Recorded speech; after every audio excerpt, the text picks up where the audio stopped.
Tidak adanya kesepakatan damai antara Amerika Serikat, Israel dengan Iran semakin membuat situasi tak menentu. Namun dalam 24 jam terakhir, Israel mendapatkan pasokan amunisi baru seberat 6.500 ton dari Amerika Serikat. Dua kapal kargo bersandar di pelabuhan Ashdod dan Haifa, Israel dalam 24 jam terakhir. Selain itu, truk-truk militer, kendaraan tempur lapis baja ringan atau CLTV, dan peralatan militer lainnya dengan berat sekitar 6.500 ton juga dilaporkan telah tiba di pelabuhan Israel. Sementara beberapa pesawat kargo dengan membawa ribuan amunisi untuk perang udara dan darat juga telah tiba di Bandara Tel Aviv.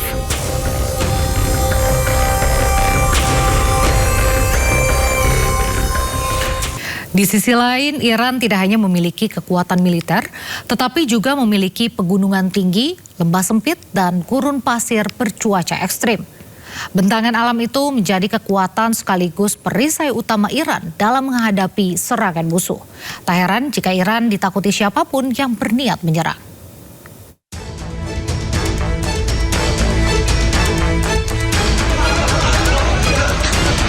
Tidak mudah menyerang Iran.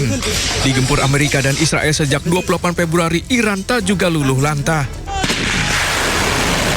Selain didukung kekuatan dan fasilitas militer, salah satunya rudal balistik, kondisi geografis Iran juga turut menjadi kekuatan utama.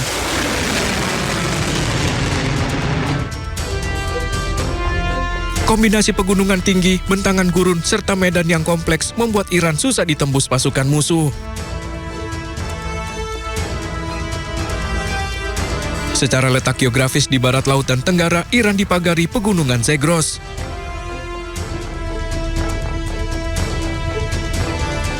Sementara di utara, menjulang pegunungan Alborz dengan ketinggian rata-rata 4 hingga 6.000 meter, pegunungan di Iran memiliki lembah yang sempit, lembah yang sulit ditembus berbagai kendaraan musuh. Selain bentangan pegunungan, bagian tengah Iran juga didominasi gurun luas seperti Das-e-Kafir dan Das-e-Illit. Gurun luas dengan suhu ekstrim dapat menghambat pergerakan pasukan dalam jumlah besar sehingga keberadaan mereka sudah dideteksi.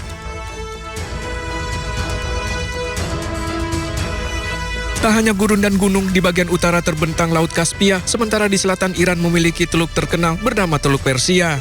Teluk ini tersimpan 62% minyak dunia. Selain itu, dari Teluk Persia, Iran juga melancarkan berbagai serangan terhadap pangkalan militer Amerika Serikat. Media Amerika Serikat mengklaim Iran sedang mempertimbangkan mempersenjatai lumba-lumba untuk menyerang kapal perang Amerika Serikat. Namun Iran mengecam pemberitaan tersebut dan menyebutnya sebagai propaganda anti-Iran. Kamikaze dolphins. The Persians want to strap mines to dolphins to weaponize. Warga Iran mengecam pemberitaan dari media Amerika Serikat Fox News yang mengklaim bahwa Iran sedang mempertimbangkan untuk menggunakan lumba-lumba untuk menyerang pasukan Amerika Serikat. Iran dikabarkan mengerahkan lumba-lumba yang dipersenjatai ranjau untuk melancarkan serangan drone kamikaze terhadap kapal perang Amerika Serikat di Selat Hormuz. Sementara dilansir dari media Iran Tasnim News Agency, warga Iran mengecam pemberitaan tersebut dan menyebutnya sebagai klaim absurd dan propaganda anti-Iran. Anggota Kongres Amerika Serikat Yasamin Ansari mengajukan 6 pasal pemakzulan terhadap Menteri Perang Pete Hegseth. Pengajuan ini dilakukan setelah Hegseth sebelumnya dicecar di sidang Komite Angkatan Bersenjata pada hari Rabu lalu. Anggota Partai Demokrat di DPR Amerika Serikat Yasamin Ansari mengajukan 6 pasal pemakzulan terhadap Menteri Perang Pete Hegseth. Melalui akun media sosial X-nya, Ansari mengatakan bahwa dalam sidang Komite Angkatan Bersenjata, Hegseth tidak dapat menjawab sejumlah pertanyaan terkait perang di Timur Tengah. Hegseth juga disebut tidak bisa bertanggung jawab atas kejahatan perang yang dilakukannya.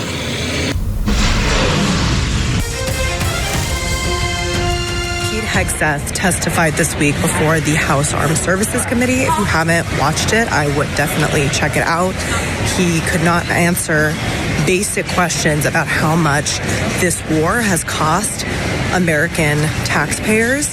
He could not answer or take accountability for the war crimes that he has committed, and he could not answer questions about what sort of plan there is moving forward, what the strategy is, and what the end game is. There's a reason I've introduced articles of impeachment against Secretary Hegseth. There are 6 articles, and I urge my colleagues. Terima kasih, masih di Sindo Sore. Pemirsa, Amerika Serikat dan Iran tak kunjung menemukan titik temu untuk negosiasi lanjutan. Hal ini membuat pejabat senior di militer Iran memperkirakan pertempuran besar antara negara-negara itu bisa saja terjadi.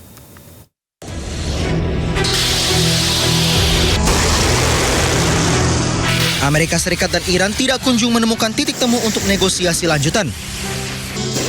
Situasi ini membuat negeri Paman Sam dan sekutu dekatnya Israel siap kembali menggempur negara Timur Tengah itu.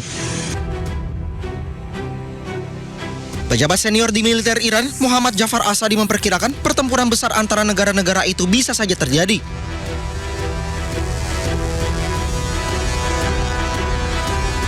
Asadi bahkan menyebut bukti sudah menunjukkan bahwa Amerika Serikat tidak berkomitmen terhadap perjanjian apapun.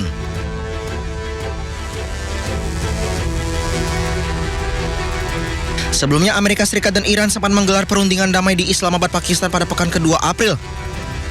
Namun negosiasi ini berakhir buntu karena Amerika Serikat ingin Iran mengakhiri program nuklir dan menyerahkan uranium yang diperkaya, tetapi Teheran menolak mentah-mentah. Pemirsa, kapal induk terbesar di dunia milik Amerika Serikat USS Gerald R. Ford akan segera kembali ke pangkalannya di Virginia. Kepulangan ini menandai berakhirnya masa penugasan bersejarah selama lebih dari 300 hari di Timur Tengah.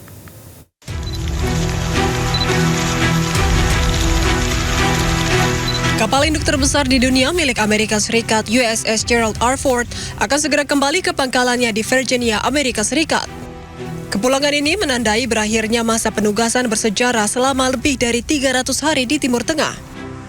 Kepergian USS Gerald Ford akan meninggalkan 2 kapal induk Amerika, USS George H.W. Bush dan USS Abraham Lincoln di Laut Arab. Sebelumnya, Komando Pusat Amerika Serikat menyatakan untuk pertama kalinya dalam beberapa dekade, 3 kapal induk AS beroperasi secara bersamaan di Timur Tengah. Didampingi sayap udara kapal induk mereka, ketiga kapal induk tersebut mencakup lebih dari 200 pesawat dan 15.000 pelaut dan marinir. Selain itu, USS Gerald R. Ford menjalani perbaikan setelah mengalami kerusakan akibat kebakaran di ruang cuci yang melukai beberapa pelaut karena menghirup asap.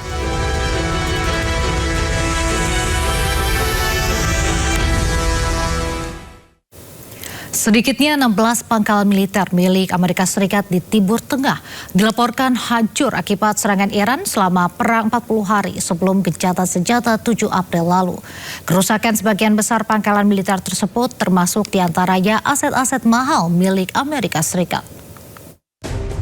This is now a once bustling American microcity in the desert. Dilansir dari media Amerika Serikat, CNN melakukan investigasi terkait serangan Iran terhadap pangkalan militer Amerika Serikat di 8 negara Timur Tengah. Dampak serangan rudal balistik milik Iran dilaporkan mengalami kerusakan berat hingga tidak lagi berfungsi. Perang antara Iran, Amerika Serikat, dan Israel pecah sejak 28 Februari 2026. Serangan Iran di 16 pangkalan Amerika Serikat ini menyerang aset bernilai tinggi seperti radar canggih, infrastruktur komunikasi, dan pesawat militer Amerika Serikat. Pada serangan ini juga Amerika Serikat menuding Iran memanfaatkan satelit mata-mata buatan Cina TEE-018 untuk memantau dan mengarahkan serangan presisi drone serta rudal ke pangkalan Amerika Serikat.